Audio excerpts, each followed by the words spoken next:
F'ħidma li ma taqtax, il-Pulizija Maltija qed tikseb suċċess bla preċedent fil-qbid ta' droga. Xhieda ta' dan hija informazzjoni li tpoġġiet fuq il-mejda tal-Parlament mill-Ministru għall-Intern u Sigurtà Nazzjonali Michael Farrugia. Dan hekk kif mistoqsija parlamentari mid-deputat Laburista Glenn Bedingfield waslet biex ħarġet informazzjoni fuq l-ammonti li nqabdu f'dawn l-aħħar 4 snin u nofs.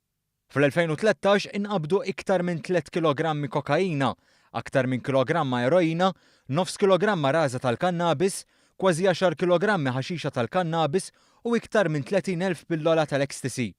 Sena wara, il-ħidma tal-Pulizija komplet tissokta bil-kbir meta nqabdu iktar minn 5 kilogrammi kokaina, kważi 2 kilogrammi eroina, kważi 42 kilogramma raża tal-kannabis, 69 kilogramma u nofs ħaxixa tal-kannabis u 334 pillola tal-ecstasy. Fl-2015 inqabdu 21 kilogramma kokaina, kważi 4 kilogrammi eroina, kważi 70 kilogramma raża tal-kannabis, 4 kilogrammi ħaxixa tal-kannabis u 1404 pilloli ecstasy. Dan fil-waqt li fl-2016 inqabdu iktar minn 21 kilogramma kokaina, 300 gramma eroina, 108 kilogrammi raża tal-kannabis, kważi 12 kilogramma ħaxixa tal-kannabis u 3739 pillola tal-ecstasy. Matul din is-sena saret waħda mill-akbar qabdiet ta' droga eroina. F'idma konġunta madwana, il-Pulizija qabdet 322 kilogramma kokaina f'container fil-Freeport, 13 kilogramma eroina fit-trakk li wasal minn Sqallija, 71 kilogramma raża tal-kannabis li tniżlu minn fuq powerboat fl-Adira, iktar minn 13 kilogramma ħaxixa tal-kannabis u 393 pillola tal-ecstasy.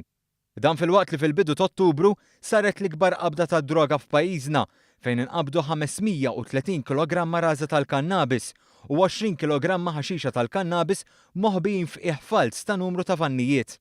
F'dawn l-aħħar 4 snin, il-Pulizija għamlet ukoll numru ta' qabdiet ta' drogi oħra, fosthom kat, mefedrone, MDMA, LSD u amfetamine. Apparti dan, il-Pulizija ħadmet fuq 18 każ u arrestat nies li kienu fuq it-trasport bil-baħar bejn Malta u Sqallija u li nqabdu fil-pussess ta' droga. B'kollox ġew arrestati 26 persuna, b'4 minnhom ikunu Maltin u 11 oħra jkunu Taljani. Il-kumplament kienu minn Niġerja, Ghana, Libja, Gambja, Eritrea u l-Ingilterra.